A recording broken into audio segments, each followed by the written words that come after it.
As falhas dos procedimentos odontológicos podem ser causadas por alterações sistêmicas, e isso pode estar diante dos seus olhos sem que você veja. Olá, eu sou a Pamela Pérez e você é muito bem-vindo à nossa terceira Masterclass, onde nós vamos abordar os 4 pilares dos segredos do sangue. Nosso objetivo é identificar e atuar de forma correta em muitas alterações subclínicas dos nossos pacientes e que geram um grande impacto negativo tanto para os tratamentos a serem realizados quanto para a longevidade daqueles tratamentos que você possa ter feito nos seus pacientes. E hoje é dia de apresentar a minha recomendação para blindar os seus planejamentos das mais diversas complicações e discorrer sobre a importância de você também se tornar um profissional seguro, diferenciado aos olhos dos seus pacientes e principalmente embasado em conhecimentos sistêmicos atualizados para a realidade atual dos nossos pacientes. Antes disso, eu quero agradecer você que deixou sua mensagem aqui ou que me enviou um e-mail e principalmente você que compartilhou as aulas anteriores dessa nossa Masterclass. Seu envolvimento é muito importante para mim e eu valorizo muito que você de alguma forma se beneficie com esse conhecimento que eu preparei com muito carinho para te apresentar. Na primeira aula, eu mostrei os riscos que muitos colegas estão correndo quando não entendem o impacto negativo que pequenas alterações sistêmicas podem ocasionar na cicatrização, no metabolismo ósseo, no metabolismo de tecidos moles e duros e mesmo na longevidade dos mais variados procedimentos comuns na odontologia atual. E na segunda aula, nós aprofundamos em exemplos de alterações sistêmicas do dia a dia, que podem enganar mesmo o profissional mais experiente. Eu fiz questão de reforçar com a minha experiência e com provas de artigos e publicações algumas condições sistêmicas que chegam a atingir 40 milhões de brasileiros e que têm impacto direto nos procedimentos odontológicos, na durabilidade deles e, é claro, vão até refletir na sua competência profissional aos olhos do paciente. Se por algum motivo você ainda não viu as minhas 2 aulas anteriores, a minha recomendação é que você volte lá e veja o conteúdo na ordem que foi apresentada para você. Simplesmente porque essa aula de hoje é a continuação das 2 aulas anteriores. E também porque o que foi ensinado lá é mandatório para que você aproveite a aula de hoje de forma completa e não fique na superfície do conhecimento. Porque o que já foi apresentado lá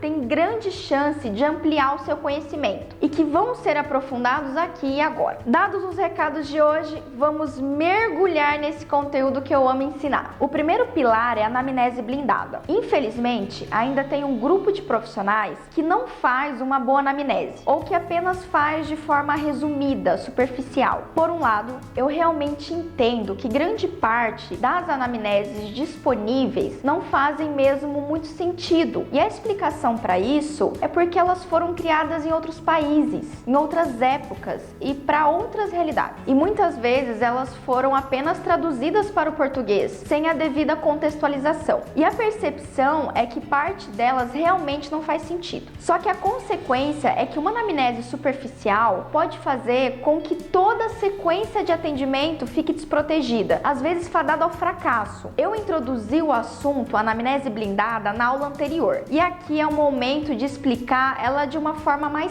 clara, fácil de ser aplicada. Anota aí os detalhes. A anamnese blindada precisa cobrir 4 áreas. A primeira delas se refere às patologias que o paciente vivencia, assim como o histórico delas, tanto de forma pessoal quanto familiar. E aqui eu preciso que você preste muita atenção. Existem patologias evidentes e também as sugestivas. Uma patologia evidente é aquela que o paciente te fala, sem preto no branco. Por exemplo, a dona Maria fala que é diabética ou que tem histórico familiar de diabetes. Você de cara já sabe qual o protocolo de cuidados para esse paciente, que tanto vai determinar os exames que você tem que pedir, como também os cuidados com o atendimento dessa paciente. Agora, o que eu gostaria que você tivesse atenção redobrada são as patologias sugestivas. Se a dona Maria tem mais de 30 anos, um leve sobrepeso e nas perguntas abertas da anamnese blindada você percebe que a paciente se alimenta mal, a recomendação de exame glicêmico é mandatória. E eu digo isso porque 30 30% dos pacientes nessa condição não são diabéticos, mas estão com níveis elevados de glicose no sangue. E dependendo de quanto tempo ela está desse jeito, ou mesmo de quão alterado essa glicemia está, a verdade é que a Dona Maria, mesmo sem ser diabética, pode estar com uma fisiologia alterada em 50, 70 ou até 90% semelhante a de um paciente não controlado. Esse exemplo da Dona Maria é um exemplo de um paciente real e é um dos que eu mostro nos meus cursos para despertar as pessoas para a importância dessa fase. Guarda essa informação que daqui a alguns minutos eu vou voltar nela e vai fazer mais sentido ainda para você. A segunda área da anamnese blindada é a parte medicamentosa do paciente e ela é muito importante. De forma geral, os meus colegas dentistas levam isso a sério e algumas drogas já fazem parte da rotina de muitos pacientes. Hoje, qualquer dentista sabe o impacto da aspirina, assim como do bifosfanato, reposições hormonais, anticoncepcionais, antidepressivos e outras drogas mais comuns, que podem alterar o fluxo salivar, a hemostasia e até mesmo o metabolismo de tecidos moles e duros. Mesmo assim, eu ainda vejo que muitos colegas ainda se questionam sobre os protocolos a serem seguidos nesses casos que são mais tradicionais. A minha recomendação é que você aprenda isso em um bom curso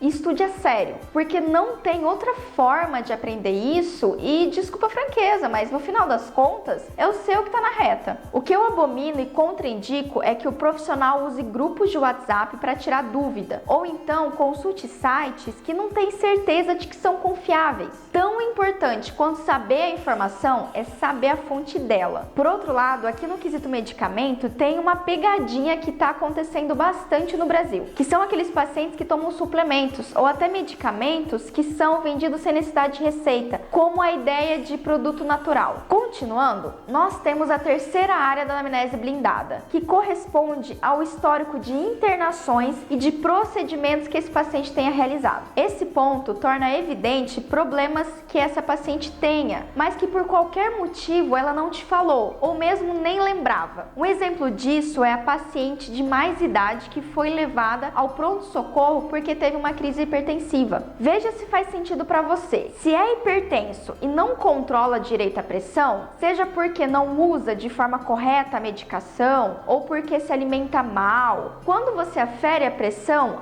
a tendência é dar alterações. Mas imagina o contrário. Imagina o paciente que usa medicação e controla a alimentação. A pressão desse paciente vai estar quase sempre controlada, mas se ele fala que já passou mal e foi levado ao pronto-socorro, é provável que ele tenha picos de hipertensão esporádicos, talvez por nervosismo, por ansiedade ou outras reações que comumente ocorrem durante o atendimento odontológico. Ou seja, o paciente começa o atendimento com a pressão controlada e de repente a pressão sobe.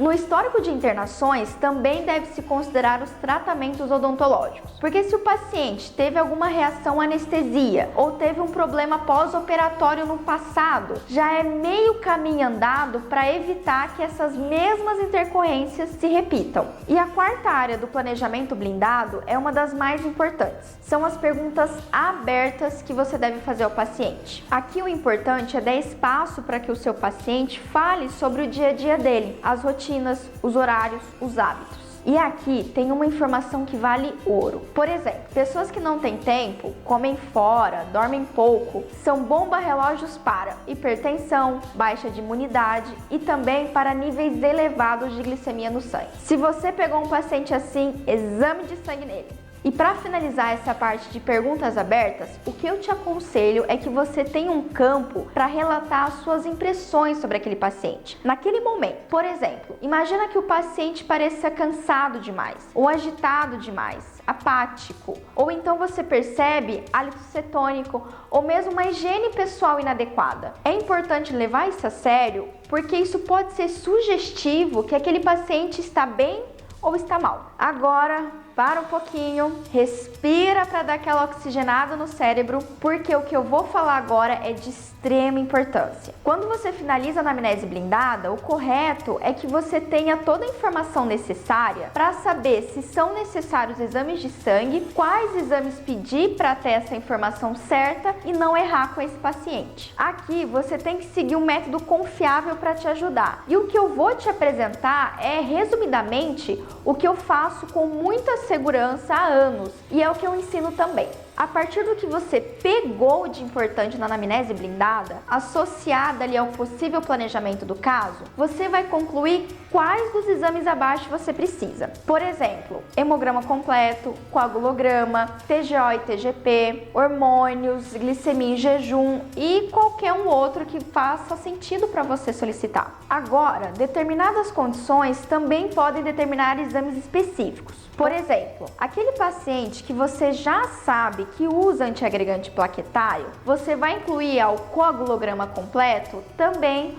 o exame da função plaquetária. A gente conhece também como FPA-100. Aquele paciente que tem ou que teve contato com bifosfonatos, você deve solicitar o CTX. Pacientes com diagnóstico de diabetes precisam obrigatoriamente do exame de hemoglobina glicada. Existem várias condições que vão cobrar de você um conhecimento sólido e mais avançado. E a minha recomendação é novamente que você tenha um método confiável e seguro para ser seu guia, para ser seu porto seguro. Da mesma forma, eu reforço para você nunca delegar essa responsabilidade para grupos de WhatsApp ou sites qualquer de internet. Inclusive, eu reforço que mesmo trabalhos acadêmicos podem não estar totalmente alinhados com o que é certo na prática, principalmente se você não conhece os autores ou o que eles defendem. Agora, o que eu, Pamela, uso e já validei é o método Segredos do Sangue. E nesse método eu posso me aprofundar com você. Vamos para a parte clínica comigo? Dentro do método Segredos do Sangue, você pode seguir um dos nossos 3 protocolos. É simples, fácil de entender e fácil de explicar para o paciente. O primeiro é o protocolo verde. Como o nome sugere, o protocolo verde é para aquele paciente que não relatou nenhuma alteração sistêmica durante a anamnese blindada. É aquele paciente dos sonhos. O hemograma ok, leucograma legal, glicemia legal,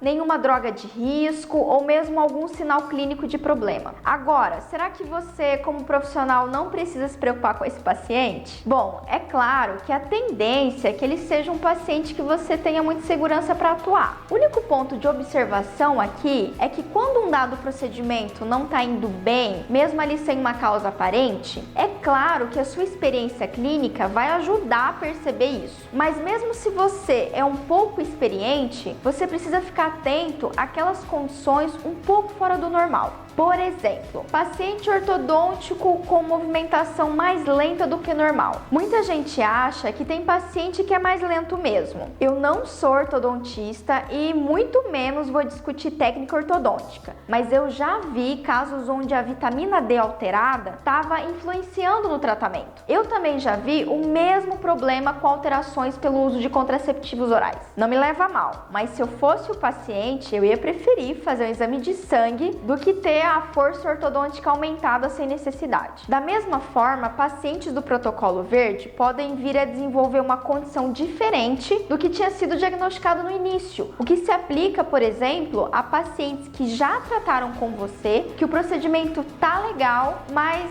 começou a aparecer ali uma gengivite um pouco mais difícil de ser curada. É importante sim deixar a mente aberta para essas condições que podem vir a afetar os pacientes do protocolo verde. Ainda dentro do método Segredos do Sangue, tem o segundo protocolo, que é o laranja. O protocolo laranja é uma série de cuidados que se aplicam aos pacientes com condições crônicas de saúde, como por exemplo, pacientes renais, pacientes hepáticos, cardíacos, hipertensos, diabéticos, alterações da tireoide e mesmo alterações hormonais. A minha recomendação é que você explique para o paciente que vai atender ele seguindo esse protocolo laranja, justamente para a segurança dele. O meu feedback e o feedback dos meus alunos é muito positivo para essa abordagem, porque os pacientes se sentem acolhidos e seguros com a clareza envolvida aqui. É claro que as recomendações são diferentes para cada ocasião, mas, por exemplo, para pacientes diabéticos, você vai seguir com a complementação do exame da hemoglobina glicada, porque o nível pode liberar ou contraindicar que um dado procedimento eletivo seja feito naquele momento. E isso é para a sua segurança e do paciente. Da mesma forma, eu posso abordar os pacientes com alteração hormonal. Sendo você colega que trata dessa alteração, ou seja, você o colega que encaminha, o importante aqui, para dentro do método Segredos do Sangue, não é quem vai tratar, mas sim que o paciente seja colocado em uma condição de equilíbrio para ser realizado aquele procedimento odontológico. Ou seja, o método Segredos do Sangue te dá todo o embasamento que você precisa para tomar a decisão que você acha correta. E por fim, nós temos o protocolo vermelho. O protocolo vermelho é aquele recomendado para todos os pacientes que não podem ser submetidos a tratamentos eletivos sem que o problema identificado seja sanado. Por exemplo, o paciente com alterações no mecanismo de coagulação precisa ter essa condição corrigida antes de qualquer procedimento que envolva um retalho cirúrgico, por exemplo. Também pacientes imunodeprimidos,